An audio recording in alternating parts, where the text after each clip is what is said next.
We are going to do a Pass the Popcorn today on The Age of Pleasure.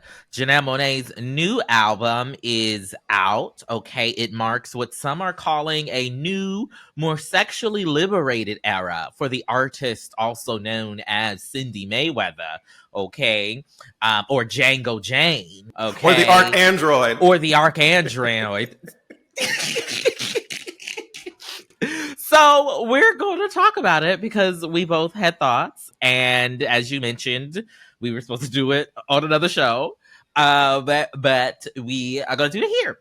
So go ahead. What are your top line thoughts about The Age of Pleasure? So the introduction to this album for me was Janelle's interview on Angie Martinez. And so getting to hear her talk about like the inspiration for the album, which she talked about it coming from Everyday People, a party I still have not been able to go to. I missed this week's Everyday People, this past weekend's Everyday People in Los Angeles as well. But like her talking about like the vibe of Everyday People was really like, okay, now I have an idea of what to expect from this album. And I love like, I feel like it's a weird word to use, but I just love like how this album feels like it moves, right? Like when you're listening to it, like you can't like sit still.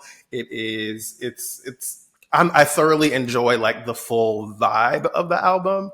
And that's like my first top line note about like how I felt about it. Mm-hmm. I've played it now through a couple of times, and like I just always feel my like shoulders going back and forth. Just a couple? Well, listen, I'm busy. I'm traveling. I'm a busy person. Okay. Oh, and I'm not? I wasn't at the listening party with Janelle, so I can't really speak to what it must have been like to have that experience. Not only was I at the listening party with Janelle, I also had listened to it months ago when I interviewed Janelle Monáe for the Ebony magazine cover in March. Thank you very much. Wow. So I've been heard the album. A flex. Okay. And I'm still playing it. Okay. Because I think she got some kind of drugs in them words and in that music. I think it's in the horns. Okay. I think it's in the horns. You know how I feel about a horn. I'm being for serious. I'm being for serious because them horns, okay, are working. You know I love a horn. This entire album. What do you love about it? So for me, I think that vibe thing that you mentioned is there.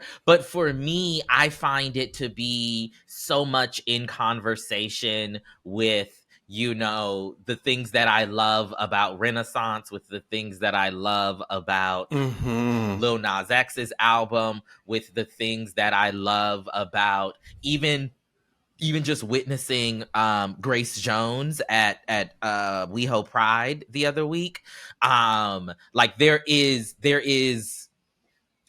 something there, right, in those collection of images that feel right and feel of this moment and feel very necessary, right? And then also it's just like, now hold on, I went a little too long without giving a little bit of critique, and I just needed to say, why is this album 30 minutes? You know, let's just hang out there for a moment. Yeah. I shouted out Keke Palmer's album last week. Her album is called Big Boss, and I've been playing that. Now, that album I've played multiple times as well. Mm-hmm. But I do remember thinking like, oh, this is short.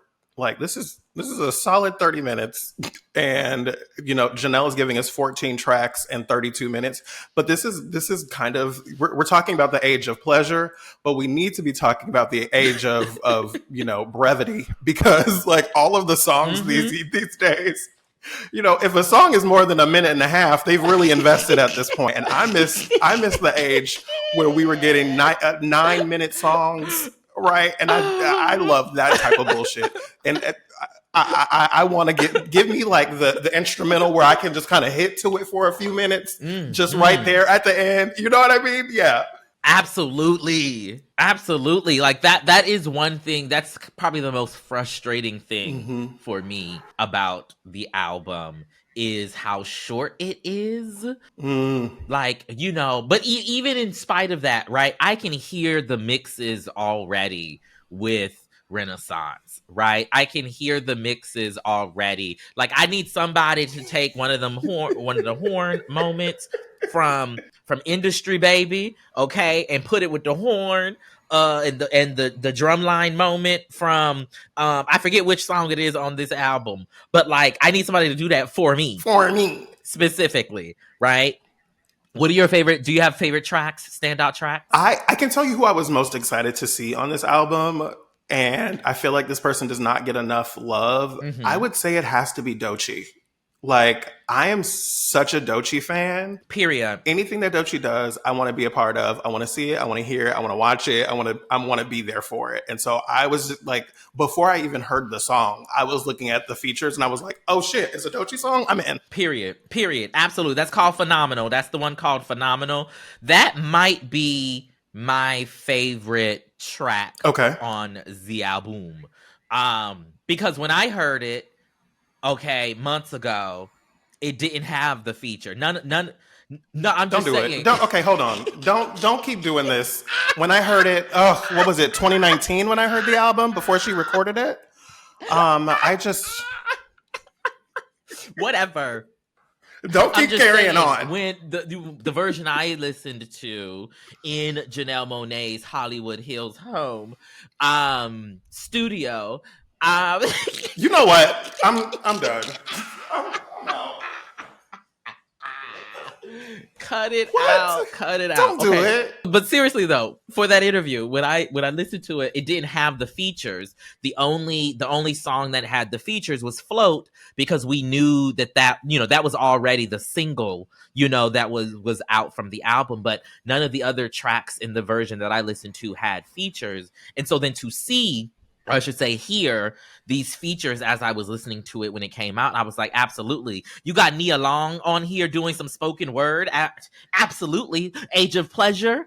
You bet your golly wow. I think you meant bet your by golly wow. Listen, I wasn't sure, it was a reference a little bit before my time, but I was like, it's coming, but it didn't come fully formed. But, Please leave me alone. Please leave me alone.